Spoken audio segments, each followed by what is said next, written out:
একদিন সংগ্রামী হবে। এই সংগ্রাম একদিন রাষ্ট্র জাতির জন্য কান্নার রোল আসবে।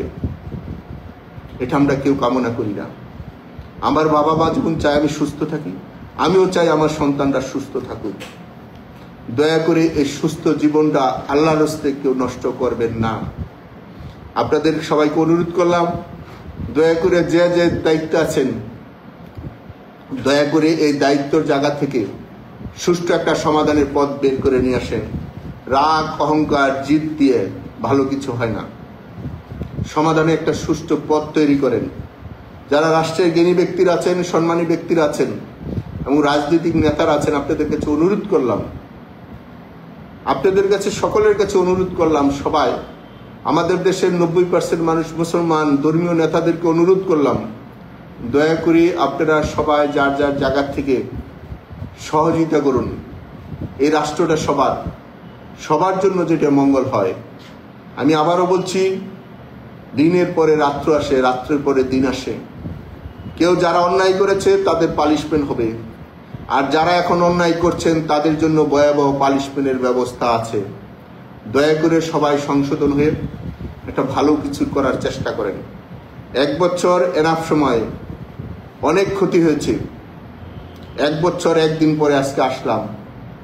দয়া করে সবার কাছে আমি অনুরোধ করলাম, দয়া করে সবাই একটা পরিবর্তনের জন্য, একটা সামনের দিক সবাই যেন একসাথে চলতে পারে, সে একটা পথ সবাই মিলে তৈরি করুন। এই জন্মভূমি আপনাদের, আমাদের সকলের ভবিষ্যৎ প্রজন্মের জন্য আমরা একটা ভালো কিছু রেখে দিতে চাই, যেখানে সবার বসবাসযোগ্য একটি শহর থাকবে, যে শহরের মানুষ সবাই নিজেদের দেশে বসবাস করবে। কারণ এখানে রাগ অহংকার করে লাভ নাই। আমি বলছি তো, স্বাধীনতার পর থেকে কোনো সরকারেরই সকলে দেশে থাকতে পারেন নাই। সবারই দেশের বাহিরে কোনো না কোনোভাবেই, কেউ আত্মগোপন বলেন, কেউ লুকিয়ে বলেন, কেউ চুরি করে বলেন, কেউ গা ঢাকা দিয়ে বলেন। আমার সমাজের, আমার দেশের কোনো মানুষের, কোনো সেক্টরের, কোনো এক্সট্রা কোনো পেশার মানুষের এক্সট্রা কোনো সম্মান নাই। এই সম্মানটা যেন আর নষ্ট না হয়, ভবিষ্যৎ নিজেদের সন্তানের দিকে চিন্তা করে আমরা সকলে একসাথে চলার একটা পথ তৈরি করি। আমাদের যা ক্ষতি করেছেন, অসুবিধা নাই, আমাদের সম্পদ যা আছে নিয়ে দেন, কোনো সমস্যা নাই, কিন্তু দয়া করে আমাদের মানুষগুলোকে বাঁচতে দেন, আর আমরাও আমাদের মানুষগুলোর সাথে একসাথে থাকি, জন্মভূমিতে আমরা অবস্থান করি। এটাই আমরা আপনাদের সকলের কাছে অনুরোধ করব। আমি আবারও বলছি, আমাদের কোনো নেতৃবৃন্দ, কোনো সাপোর্টার, আমাদের যারা ভোট দিয়েছে, আমাদের সমর্থন করেছে, আল্লাহর রাস্তে দয়া করে তাদের আর কোনো ক্ষতি করবেন না। যদি মনে হয় আমরা আমাদের সরিয়ে দিলে আপনাদের ভালো, আপনারা নির্বাচন করবেন, করেন, কোনো সমস্যা নাই। আমাদের বাড়ি সম্পত্তি যা আছে যদি মনে হয় আপনারা নিয়ে যাবেন, নিয়ে যান, কোনো সমস্যা নাই।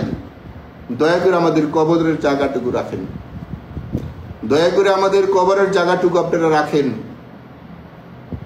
কারণ আমি আপনাদের সম্মান না দিলে আপনাকে সম্মান দিবে না, আমাকে সম্মান না দিলে আপনিও কোনোদিন সম্মানিত হবেন না।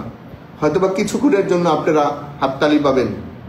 আপনাদের সকলের ফাইল রাষ্ট্রীয়ভাবে কোনো না কোনো কেউ সামনের দিকে রাখছে, একদিন আপনাদেরকে এভাবে ঘাড় ধাক্কা দিয়ে বের করে দিবে। এটা কামনা করি না, এটা কারোর জন্য ভালো না। কিছু কিছু পদধারী নেতাদের কারণে আজকে আমরা অপমানিত হলাম, কিন্তু যারা অন্যায় করেছে, যারা লুটপাট করেছে, আপনারা তাদেরকে আরোই দলের না।